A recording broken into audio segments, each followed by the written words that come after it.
Hello，大家好。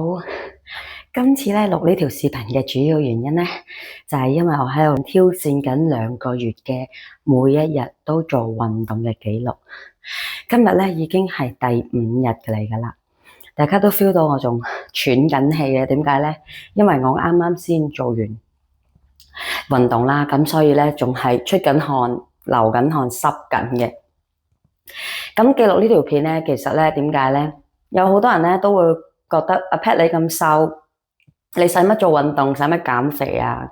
咁咧而家就話俾大家聽，其實我並冇大家想象中咁瘦嘅，只不過咧我肥喺一啲唔顯眼嘅地方，咁所以咧一般咧望落去咧就以為我好瘦，其實我就幾多鬼鼠肉嘅，咁啊收埋喺肚腩啊呢啲拜拜位啊，比較軟腍嘅地方啊，或者係大髀啊呢啲咁樣，咁所以咧我係屬於算係嗰種叫做咩咧 skinny fat，即係瘦得嚟其實有肥嘅地方嘅。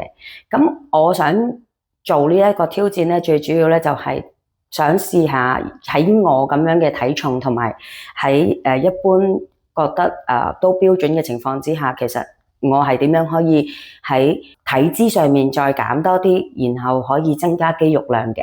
咁大家都知道㗎啦，應該肌肉其實係比脂肪重嘅，所以咧其實就唔好淨係單單睇你嘅數字，你嘅體重嘅數字去衡量你係肥定瘦。如果我肌肉量增加，而我嘅脂肪減少咧，調翻轉有機會我嘅體重嘅數字係會重咗嘅喎。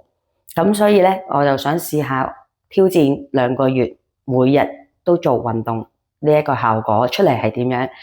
大家幫我做一個見證，睇下我嘅成績係點樣啊？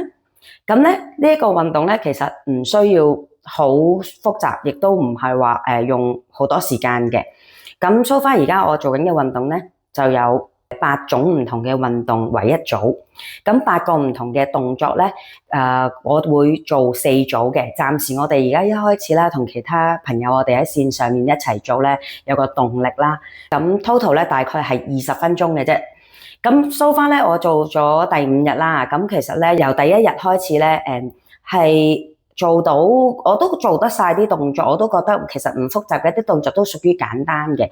咁但係咧就去到差唔多第3組啦，我先即係已經係做咗16個，做咗2個 cycle，做到第3個 cycle 咧，我先至開始有發滾嘅感覺。咁然後第4組先開始流汗。即係臨做完之前先開始流汗，咁我其實係一個身體嘅信號嚟嘅，唔容易流汗其實都唔係一件好事啦。咁我就知道可能我太耐冇做運動啦，即係唔識得排汗啊，咁所以我就 feel 到覺得唔係好健康，可能太少運動啦。咁然後去到第3日度啦，我就開始由第2組尾就開始發滾。然後第3組就開始流汗，咁我就覺得開始慢慢咁樣turn 翻去識得流汗呢一種感覺。咁今日已經係第5日啦，咁我就開始由第1組尾就開始發滾個人，然後第2組開始流汗，咁係慢慢每一日咧都有少少嘅進步嘅。咁嚟緊咧，聽日咧就係第6日。咁等我做咗一段時間啦，睇到個效果，我做咗我嘅 guinea pig 先。我做咗大家嘅 guinea pig 先，然後咧再同大家分享我嘅進步史。咁咧而家咧就揭曉我啲肥肉俾大家睇下啦，唔好眨眼。好，